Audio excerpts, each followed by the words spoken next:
નમસ્કાર દર્શક મિત્રો, જી ટીવી ગુજરાતી ન્યૂઝમાં આપનું હાર્દિક સ્વાગત છે। હવે જોઈશું સમાચાર વિગતવાર। શહેરના લિંબાયતમાં નીલગિરી સર્કલ પાસે કરોડો રૂપિયાના ખર્ચે બનાવેલા અંડરપારામાં લોખંડની ગ્રીલ ગણતરીના સમયમાં ક્ષતિગ્રસ્ત થઈ જતા ભ્રષ્ટાચારની ગંધ ઉઠી છે। ઉદ્ઘાટન બાદ ગણતરીના સમયમાં લોખંડની ગ્રીલને ભારે નુકસાન થતાં કામગીરીની ગુણવત્તામાં પણ પ્રશ્નો થયા છે। બીજી બાજુ મહાનગરપાલિકાના બ્રિજ સેલે આજે સવારથી ક્ષતિગ્રસ્ત લોખંડની ગ્રીલ હટાવી નવી ગ્રીલ ફિટ કરવાની કામગીરી શરૂ કરી। પર્વત પાટિયાથી નવાગામ તરફ જનારા વાહન ચાલકોને વધુ એક લાંબો ચકરાવો લેવો પડતો દેખાયો હતો। આ ઘટનાને પગલે શહેરીજનોમાં પણ મહાનગરપાલિકા કોન્ટ્રાક્ટર લાપરવાહીના પગલે ગણતરીના સમયમાં અંડરપાસની દુર્દશા અંગેના આક્ષેપો થઈ રહ્યા છે। જોકે આ ઘટના અંગે જાણ થતાં આજે સવારથી મહાનગરપાલિકાના બ્રિજ સેલનું તંત્ર દોડતું થયું હતું। મનપા દ્વારા તાત્કાલિક ધોરણે અંડરપાસનો નીલગિરીથી નવાગામ તરફનો એક હિસ્સો બંધ કરી નવી ગ્રીલ નાખવાની કામગીરી શરૂ કરાઈ હતી। નમસ્કાર, જય હિન્દ, જય ભારત।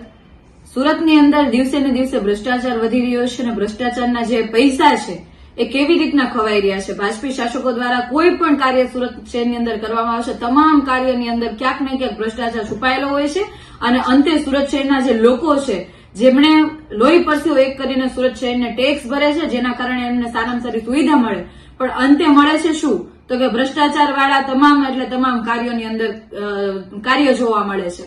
સુરતની અંદર લિંબાયત વિસ્તારની અંદર જે પ્રકારે અંડરપાસ જે બ્રિજ બનાવવામાં આવ્યો હતો એ સમયે ભાજપના મોટા નેતાઓ, કદાવર નેતાઓ મોટા ફાંકા ફોજદારી કરતા લોકાર્પણ કર્યું હતું અને ખૂબ મોટી વાહવાહી લૂંટી હતી। પરંતુ 6 થી 7 મહિનાની અંદર જ આ અંડરપાસ જે બ્રિજ છે એ જર્જરિત થઈ ગયો, એના સળિયા દેખાવા માંડ્યા અને આ સળિયા 3 મહિના પહેલા દેખાવા, એટલે કે આજથી 3 મહિના પહેલા દેખાયા હતા ત્યારે સુરત મહાનગરપાલિકાના જે અધિકારીઓ છે એમણે વેલ્ડિંગ કરવાની કામગીરી ચાલુ કરી હતી અને આજે સુરતનો જે અંડરપાસ બ્રિજ જ્યારે લોકાર્પણ થયું ને આજે 7 મહિના થયા છે, 7 મહિનાની અંદર આખો બ્રિજ જર્જરિત થઈ ગયો છે, જેના કારણે અનેક એક્સિડન્ટ સર્જાયા અને છેલ્લે સુરત મહાનગરપાલિકાના અધિકારીઓ દોડતા થયા અને આજે એ બ્રિજ બંધ કરાવ્યું છે।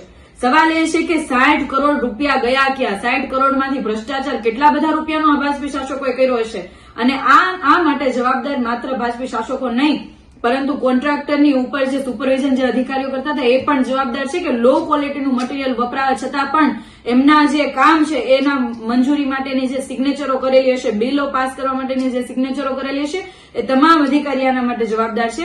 મારી માનનીય કમિશનરશ્રીને રજૂઆત છે કે કોન્ટ્રાક્ટર વિરુદ્ધની કાયદેસરની કાર્યવાહી કરવામાં સાથે સાથે સુરત મહાનગરપાલિકાના જે તે વિભાગના જવાબદાર અધિકારીઓ સામે પણ કાર્યવાહી કરવામાં આવે, જેના કારણે આવનારા સમયની અંદર સુરત શહેરના જે વિકાસના કાર્યો થઈ રહ્યા છે એમાં આ જે પ્રમાણે મોટા પાયે ભ્રષ્ટાચાર થાય છે એવા ભ્રષ્ટાચારો ના થાય।